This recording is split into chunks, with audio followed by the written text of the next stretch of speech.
2012 question 3. In an oxide of metal M, the mass percentage of M is 55%. Okay, let's highlight this. The mass percentage of M is 55%.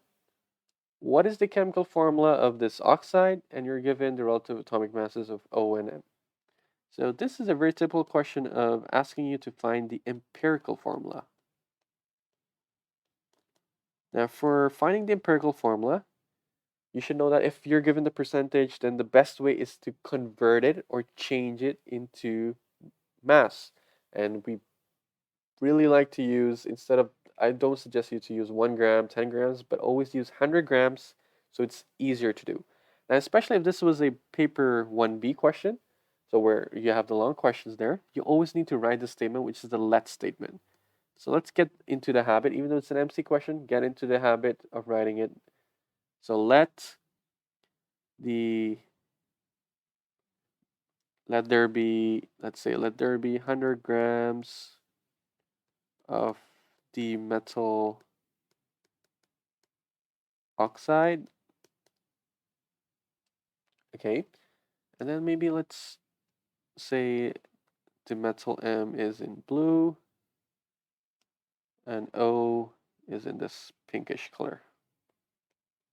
Okay, so first off, obviously, we will look at the mass. What is the mass of both M and O? The mass now, because I have 100 grams of the metal oxide, and originally, as you can see, I've highlighted that there were 55% of M, and of course, there would be 55 grams of M. And for O, it would be 100% or 100 grams minus 55. That means the remaining amount would be obviously O. In that case, this is 45 grams. Now you have the mass that we've just found, and obviously you have the relative atomic mass that's given in the question, or from the periodic table you could get it. Then of course you can also find the number of moles. So let's go ahead and find the number of moles.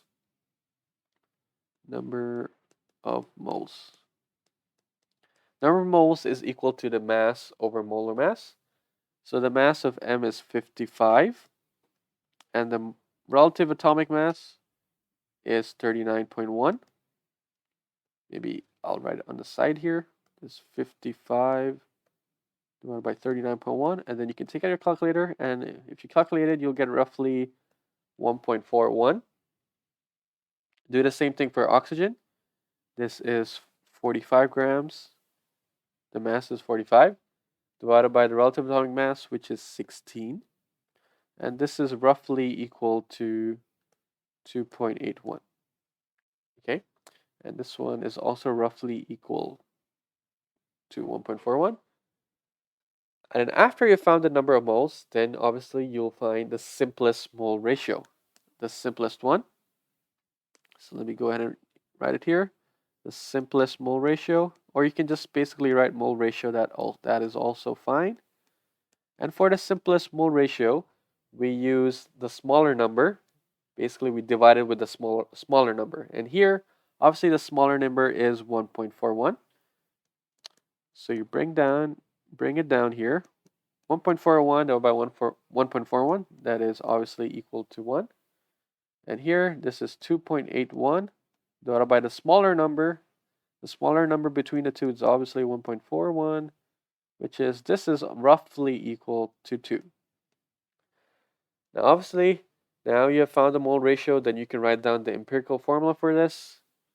For this particular compound, M, you can see the mole ratio is 1. And then for the other one is O is 2. But obviously, we do not write the 1 because we don't write it in chemistry. You guys know that. So the final answer should be MO2. And so the answer should be A here. Okay, oh, 1 point here. Just because that this is potassium, and maybe before you even do the question, you, just by looking at the relative atomic mass, or just by guessing that this is potassium, you can check it out from the periodic table. It is potassium, and then you'll start to think that, hey, it could be, because it is potassium, it's K plus, and it is oxygen, it is O2 minus. So using the chemical formula, the cross method that we have learned, this should be K2O. Now, if you do that, then obviously you fall into the trap of doing it. Especially when you have such calculation questions, please do the calculation at least once, and then you'll notice that the final answer is actually completely different from that. So this is a trap. Don't fall for it. Do the calculations, especially if they have given you something like this. All right, so answer for this is A.